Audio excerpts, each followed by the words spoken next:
업데이트 하겠습니다. 영양 진단 결과를 업데이트 하겠습니다.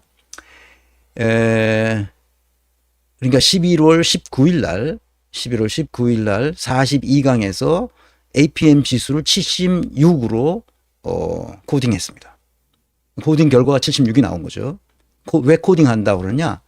그 영양 요소 16개가 영양 요소들 하나하나들이 다 그 코드로 돼 있어요. 부호화돼 있어요. 그 코드를 알고리즘에 넣어서 맨 마지막에는 지수로 떨어지도록 돼 있어요. 숫자로. 그러니까 숫자로 떨어지기 때문에 숫자를 보면 이게 어느 정도 사람이다. 어느 정도의 유능한 사람이다 하는 걸 알 수 있죠. 76이면 헌법기관의 장을 할 수 있는 수준을 훨씬 뛰어넘는 사람입니다. 다시 말하면 대통령 아니라 대통령 이상이라도 할 수 있는 거죠. 60 정도가 넘었으면 장차관을 할 수 있습니다. 장차관을 넘어서는 사람들이라고 말할 수 있습니다. 60이 넘으면. 근데 76이니까 뭐 엄청 높은 거죠. 그래서 이재명을 다시 한번 영양 진단을 해서 그때 한 1년쯤 후에 APM 지수를 다시 업데이트합니다. 166강에서 했는데요. 그래서 85로 올라갑니다. 85로 올라가는 이유를 설명드리겠습니다. 2022년 3월 9일 날 20대 대통령 선거를 했는데 24만 7천 표가 졌습니다. 0.73%포인트로 대선에서 패배합니다. 사실 여기 보세요. 1600만 표예요. 1600만 표를 얻은 대통령이 떨어진 거예요.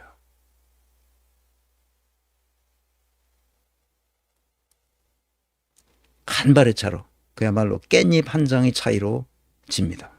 왜 졌냐? 진 것을 내 나름대로 분석해 보니까 첫째, 가장 중요한 것은 이재명 악마화 작업이 진행됐다는 거예요. 조중동과 친문 세력을 중심으로. 국힘당 세력은 악마화하는 방법을 몰랐어요. 모르는 게 아니라 악마화하다가는 큰일 나겠다 하는 생각을 한 거예요. 왜냐하면 대장동 때문에 그렇습니다. 대장동에 출발시킨 것은 누구냐? 윤석열이거든. 부산저축은행 수사에서 조우형이라는 이 친구를 커피 한 잔 타주고 돌려보냈다는 그 설이 막 돌았지 않습니까?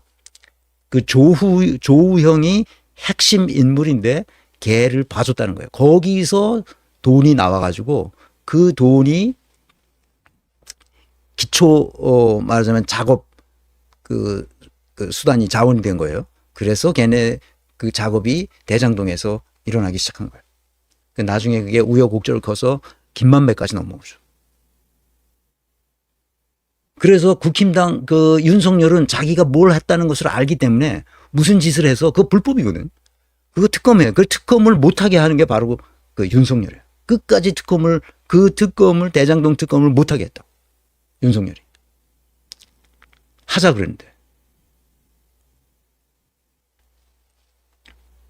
악마화 작업은 문재인으로부터 시작됩니다.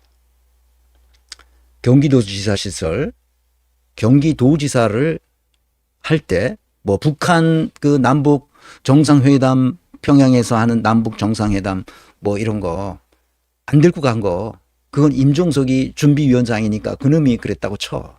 문재인은 뭐 몰랐다고 쳐. 그런데 경기도지사 시절에 온갖 음해 공작이 들어와서 이재명이 일주일에 3번, 4번씩 끌려다니면서 조사, 수사, 감사를 받았어요.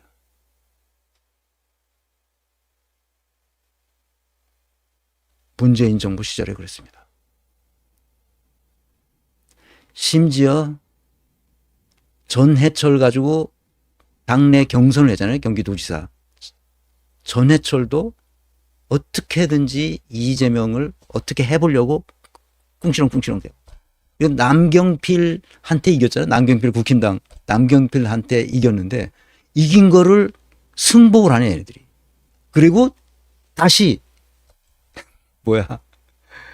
차라리 이재명을 찍느니 남경필을 찍겠다고 그랬어. 민주당 애들이. 그럼에도 불구하고 남경필을 완사이드하게 이깁니다. 이재명이. 그래서 2019년 그 이희호 여사 장례식장에서 이재명이 하소연하는 거야. 허민 기자한테. 문화일보 허민 기자한테. 저들이 나를 죽이려고 한다. 그러나 나는 죽지 않고 살아날 것이다. 이렇게 말해. 난 죽지 않습니다. 너무나 놀라운 거는 경선 직후 그러니까 이미 이재명이 민주당의 대선 주자로 완전히 끝났어요. 더 이상 뭐 이낙연이 불복한다는 등 뭐든 개수작을 하고 있었잖아요. 그때가 2021년 10월 10일이에요. 내가 알기로는. 그래서 뭐 대선 불복하고 뭐 결선 투표를 해야 한다고 막 난리를 부를 때 이재명 그래 그럼 난 결선 투표하자. 나는 뭐 원하는 대로 다 해주겠다. 이게 뭐 승자의 여유 이런 거 있었는데 그때 송영길 대표가 이 결선 투표 안 된다. 왜냐하면 결선 투표 뭐 경선 불복 이런 거 용납 안 한다. 이런 게 한번 선례로 나오면 정당이 굉장히 어려워진다. 송영길이 그때 당 대표였거든. 강력해 못하게 했습니다. 그래서 결선 투표 없이 나중에 뭐 열흘인가 뭐 뒤에서 꿍짝꿍짝 하다가 나중에 그 캠프로 다시 들어와서 이재명 캠프로 들어왔는데 그때 생각하면 정말 이낙연은 그래서 그러고 나서 한 이틀 후에 대선 후보가 결정된 이후에 10월 10일 날 결정 12일쯤에 문재인이 지시합니다. 대장동 사건에 대해서 철저하고 신속하게 수사하라. 누구를 지금 죽이려고 그러는 거예요?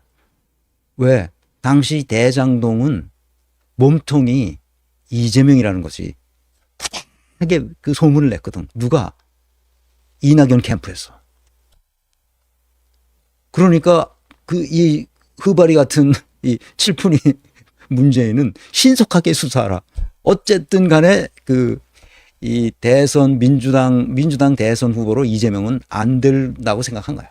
해서는 안 된다고 생각한 거야.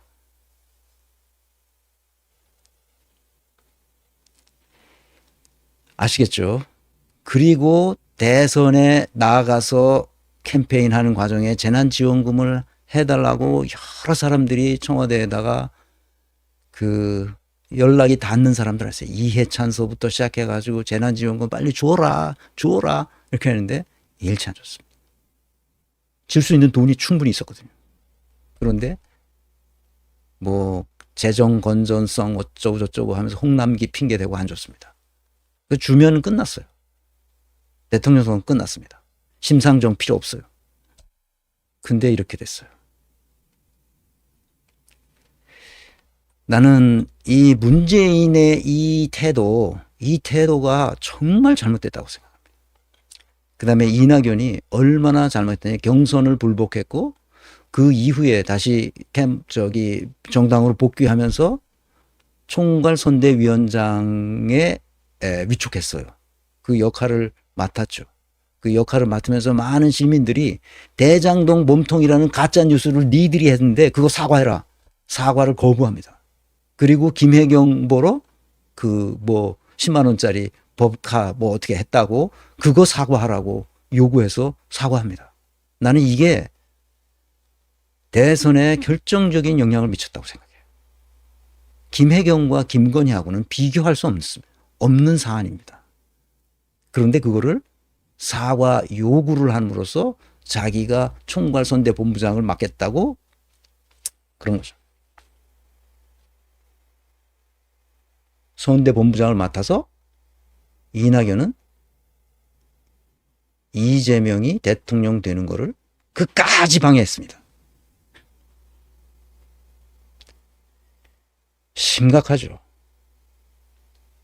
친문 세력은 박광온 공보단장 등 다수의 친문 세력은 사실상 대선 자체를 보이콧하다시피 했어요.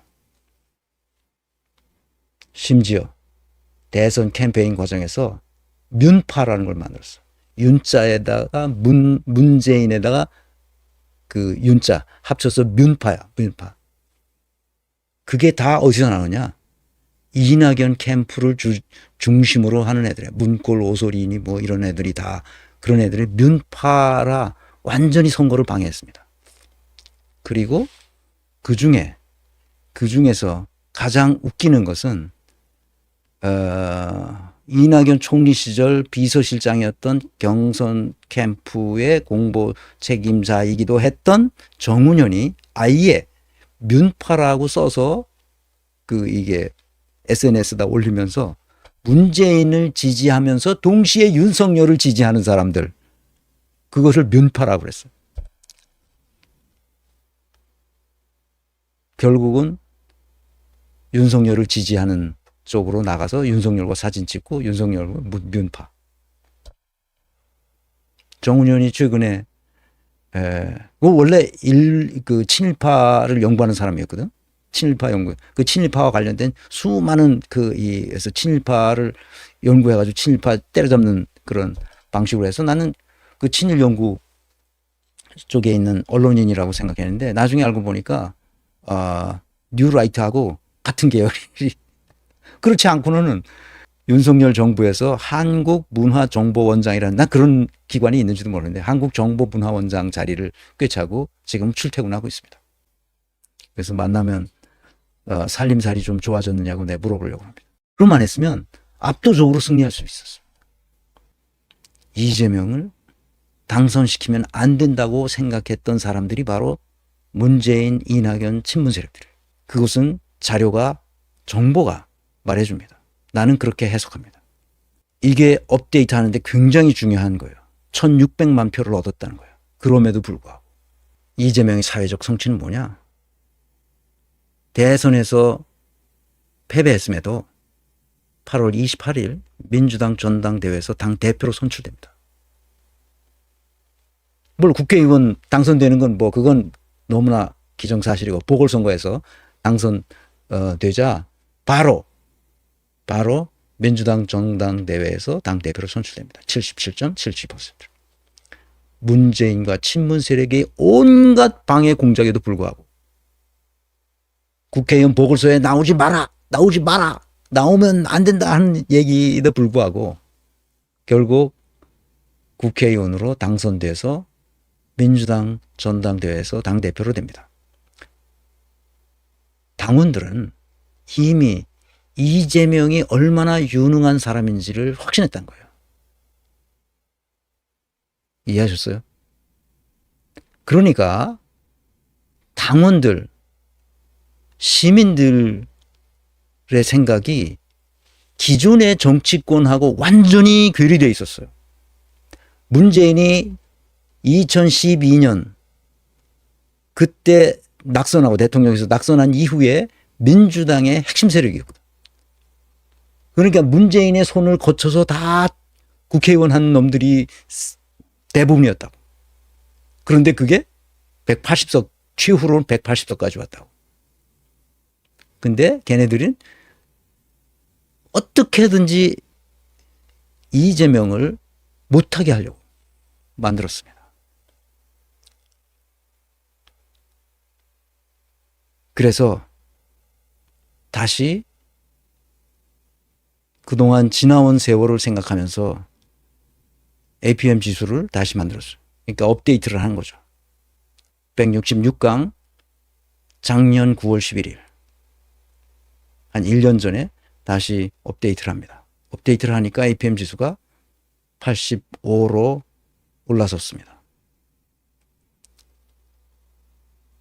당대표 취임 후 1주년이 되도록 사실 아무것도 한 것이 없어요. 놀랍게도. 왜 그랬을까요? 당대표가 될 줄 알았어. 그래서 당대표가 되기 전에 당대표가 아무 일도 할 수 없도록 친문 세력이 다 손써놨어요. 그 당대표가 취임하고 나서 뭘 하려고 그러니까 아니 당대표가 돼도 할 수 있는 게 아무것도 없네. 이 말을 해. 할 수 있는 게 아무것도 없어. 아무것도 할 수 없도록 만들어놨어.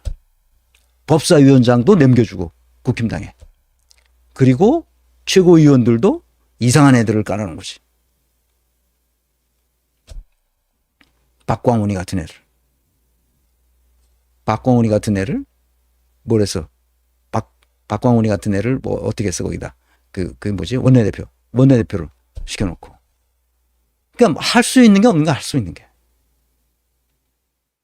박광훈이가 보통 사람이 아니잖아. 다음 총선에서 22대 총선에서 공천권을 내려놓으시면 우리가 체포영장을 구결시켜드리겠습니다. 이게 딜한 놈 아니야? 지금 저기 김동연이한테 가 있지.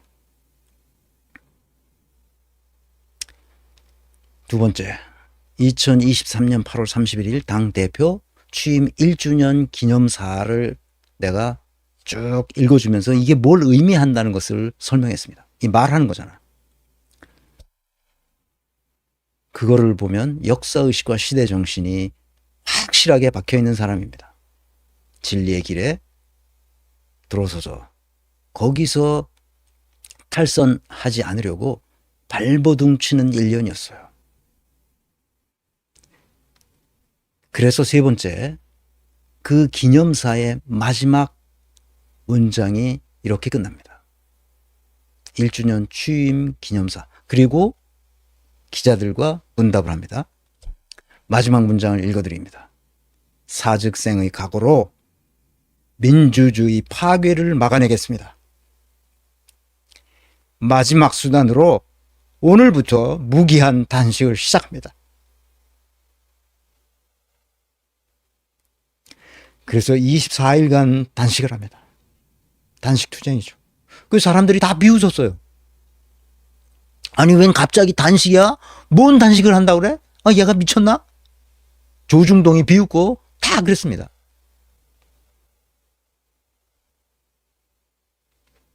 박광훈이 단식을 끝내고 거기 가는데 체포 동의안이 들어왔습니다. 그래서 병원에 가서 회복하는데 사람들이 더 이상 한 20일 지나가니까 막 이게 뭐 사람이 살 거 아니죠. 저는 뭐 강골이 아니라서 이재명은 진짜 강골이야. 강골이 아니라서 뭐 한 끼만 굶어도 저는 해롱해롱 하는데 20일을 굶어서 어떻게 그게 사람이 버틸 수가 있겠어요.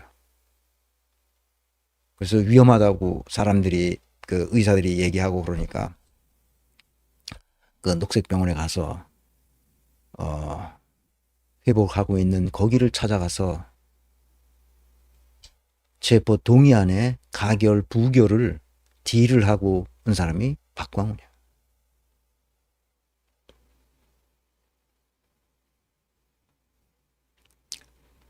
정말 너무 심해요. 이 친문 세력은 그 용서하면 안 되는 겁니다. 이게 인간들이 아니야. 인간들이. 돌부처님 방송 잘 듣고 있습니다. 즐거운 추석 보내십시오. 네 감사합니다. 저도 잘 보내겠습니다. 근데 너무 바빠요 요새. 제가 정신이 없습니다. 그래서 그때 당시 이재명의 APM 지수가 85로 올라갑니다. 76에서. 네, 추미애가 69, 송영길이 62, 이낙연이 마이너스 66, 문재인이 마이너스 70, 윤석열이 마이너스 113이 됐습니다. 작년, 그러니까 한 1년 전 얘기죠. 작년 9월 11일 날, 1년 전 얘기입니다.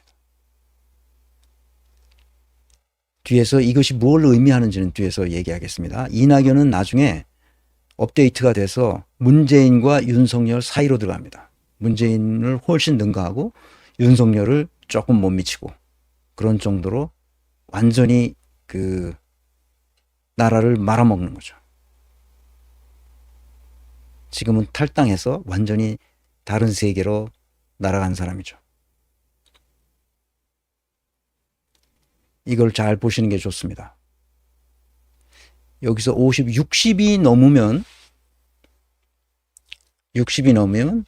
헌법기관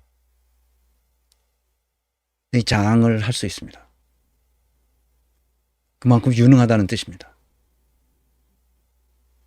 그래서 오늘 이재명이 그동안 1년이 지났으니까 이재명의 역량 진단 결과를 다시 업데이트합니다. 두 가지 5만 원짜리가 있는데요. 그것은 22대 총선을 압승한 겁니다. 사람들이 이재명이 과연 이것을 할까? 친문 세력이 엄청난 방해를 했습니다. 두 번째 5만 원짜리는 당 대표를 연임하는데 85.4%로, 그러니까 전무후무한 득표율이죠. 그리고 새 지도부를 구성합니다. 팀워크를 딱 맞출 수 있는 것으로 구성하죠. 우선 총선 압승을 봅시다. 연동형 비례대표로 범야권 192석을 확보합니다. 체포동의안 가결 사건이 있었죠. 그래서 공천관리위원장 했었던 임혁백 교수를 포함한 공천관리를 해왔던 사람들이 민주당에 있는데 그 사람들이 공천을 잘했고, 둘째, 경선 과정에서 시민들이, 당원들이 이 빠가사리 같은 친문 세력을 제거했습니다. 상당수 제거했어요. 그래서 당원들과 시민들이 승리를 한 거죠. 친문 세력과 싸워서 결국 이겼습니다. 그러자 이제는 조금 믿음이 들었는지 실제로 연동형 비례대표제로 했음에도, 왜냐하면 국힘당이 어떤 것도 받아들이지 않으니까 이전 21대 국회에서 했던 바로 그 제도를 그대로 쓴 거죠. 그래서 연동형 비례대표제로 192석을 확보했습니다. 결과 더불어민주당 170석, 조국혁신당 12석 등등. 이건 이재명이 아니면 불가능했을 위대한 성과죠. 야당으로서 이만한 성과를 낸 적은 역사 이래 없습니다. 당 대표 연임 85.4%도 그때 그 정당의 주인 노릇을 하던 김대중도 김영삼도 이런 지지율을 얻지 못했어요. 친문 핵심 세력이 거의 다 낙마했습니다. 체포동의안 가결 사건에 엄청난 충격을 받았습니다. 당원들도 시민들도. 와, 이렇게 나쁜 놈들이 있었구나. 자기 살자고 당을 죽이는구나. 당원들이 다 알았습니다. 그래, 친문 핵심 세력들을 다 낙마시켰죠. 누굽니까? 이낙연, 임종석, 노영민, 조국은 지가 정당을 찾아서 나와서 쇠빙선이 된다는 등 무슨 째소리를 해가지고 결국 12석을 얻었지만 오래가지 못할 겁니다. 당 최고위원들의 팀워크를 위한 구성으로 완벽한 승리를 이루었습니다. 당원들이.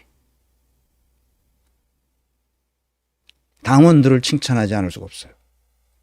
그래서 많은 당원들이 내 강의를 듣고 앞으로 지속적으로, 이거는 하나의 이벤트로 끝나면 안 되고 20년, 30년을 계속해야 정치권이 정신 차리고 바뀌고 나라가 분권화, 자치분권 체제로 돌아가서 위대한 국가를 건설할 수 있어요. 그래서 계속 당원들이 학습해야 됩니다. 공부해야 됩니다. 그러나 아직 잔존 친문 세력들이 남아있어요. 그 칠푼이 같은 애들이거든. 세상이 어떻게 돌아가는지, 이 시대 정신이 뭔지, 역사가 어떻게 여기까지 굴러왔는지에 대한 아무런 감각이 없고 오로지 자기 선수만 늘리려고 하는 놈들이 있어요. 이 잔존 친문 세력의 위험성은 여전히 상존합니다. 얘네들이 언제 어떻게 배신할지 몰라요. 이 어마어마한 성과는 다시 코딩하도록 만들었습니다. 그래서 76에서 시작한 APM 지수가 85에서 다시 96으로 올랐습니다. 100을 넘어서는 경우가 없습니다. 그것은 신에 가까운 영역이에요.